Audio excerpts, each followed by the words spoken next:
Welcome to the Nevis Newscast. Today is Monday, 13th November 2017.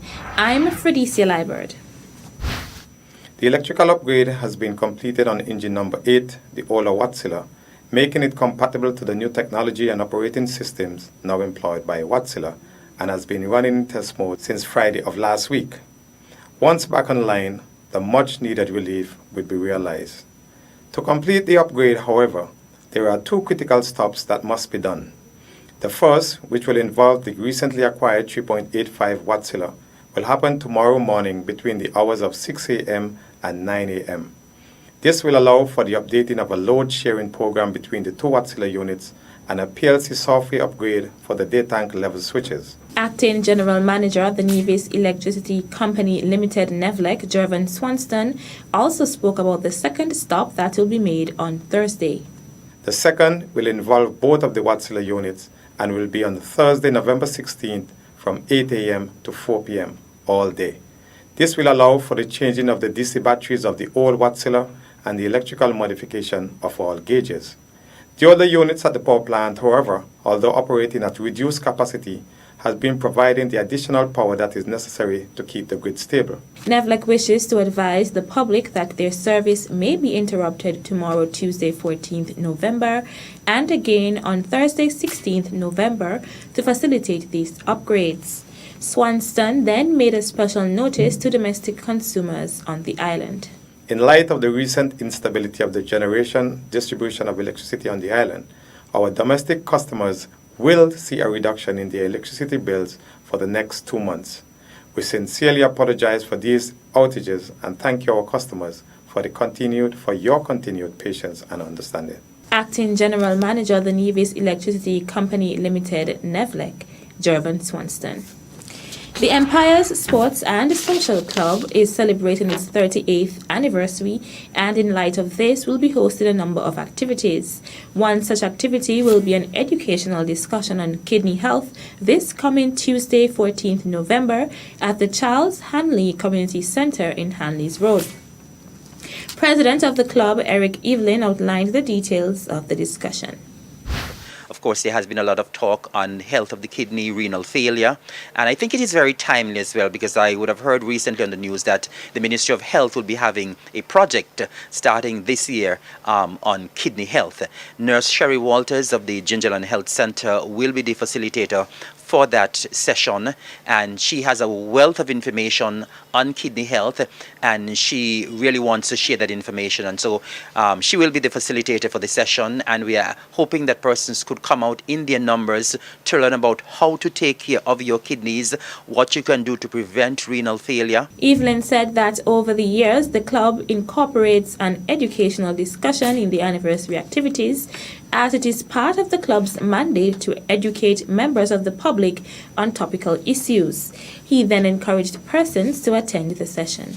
We are inviting members of the general public, not only in Hanley's Road and the surrounding areas, but wherever you are and you want to learn more about kidney health and how to take care of your kidneys, how to have healthy kidneys.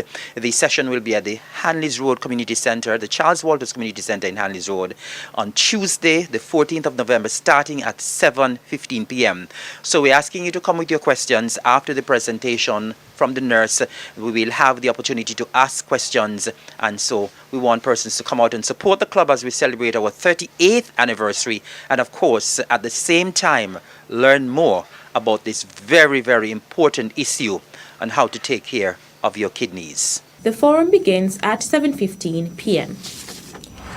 30 young persons comprising of 12 males and 18 females from St. Kitts and Nevis were inducted as Comprehensive Disaster Management CDM Youth Ambassadors, becoming the first cohort in the Caribbean region to serve in this significant capacity. The brief but meaningful induction ceremony was held at the National Emergency Management Agency NEMA conference room.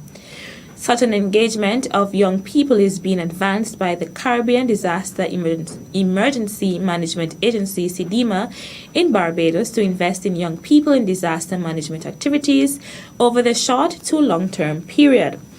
Carl Herbert, National Disaster Coordinator at NEMA, said that the induction of the youth ambassadors reminds us that many of our young people are prepared to be involved in meaningful activities. He urged the youth to not just have a group on paper, as too often groups are formed without any action and implementation resulting from them.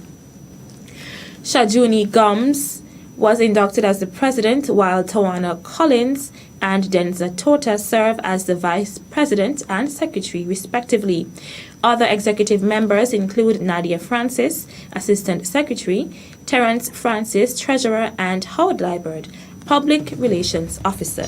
Still to come, NASPA makes donation as part of the activities for its 20th anniversary of celebrations. The details when we return. My name is Greg Phillip. I'm the Chief Executive Officer of the Nevis Tourism Authority. Nevis Mango and Food Festival has been around for 4 years, and in our view, it is one of the most unique festivals anywhere, mainly because of what it does. You see, it celebrates the mango. We have over 40 different varieties of mangoes on Nevis, plus a very, very rich and good culinary scene, and we've put those two things together. So once you dine at this Nevis Mango and Food Festival, believe me, you're dining on food that has never been created before, because every single chef that cook at this festival have one excellent challenge. The challenge is everything you cook, every course of every meal must include mangoes from Nevis.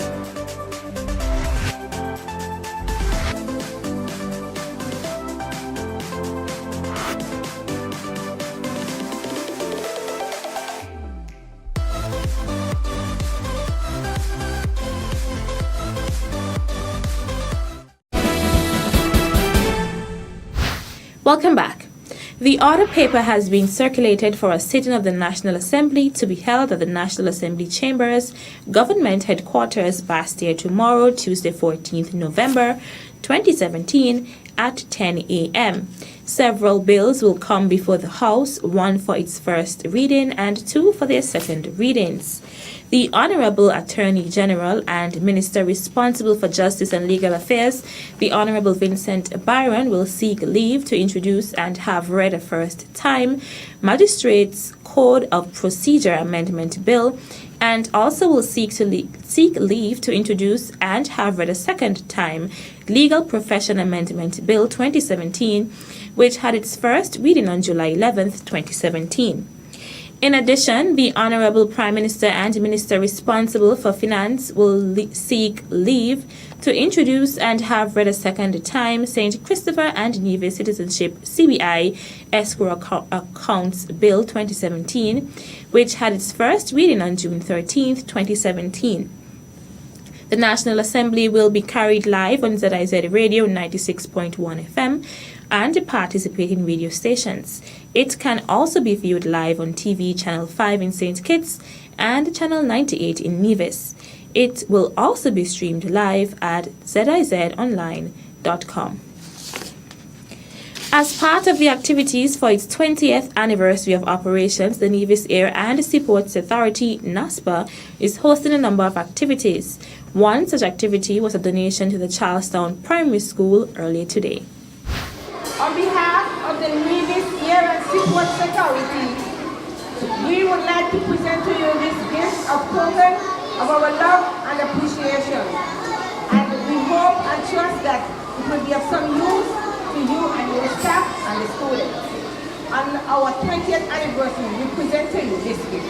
Verlin Glasgow of the Nevis Air and Seaports Authority presented a gift in the form of a Canon printer to Deputy Principal of the Charlestown Primary School, Carissa David, who in turn expressed her thanks to NASPA on behalf of the entire school. On behalf of the principal, staff, and students of the Charlestown Primary School, we say a hearty thank you. And of course, it will be of much use. We are in need of a printer, so thank you very much. We do appreciate it. Employees of NASPA led devotions at the school and engaged the students in question and answer as part of the morning's activities. That's it for this edition of the Nevis Newscast. On behalf of all of us here at the Department of Information, I'm Felicia Liebert. Thank you for viewing. Known as Uwali, land of beautiful waters by its native inhabitants, and later nicknamed Queen of the Caribbean by British settlers, Nevis has long relied on its natural prowess and resources to create livelihoods for its people.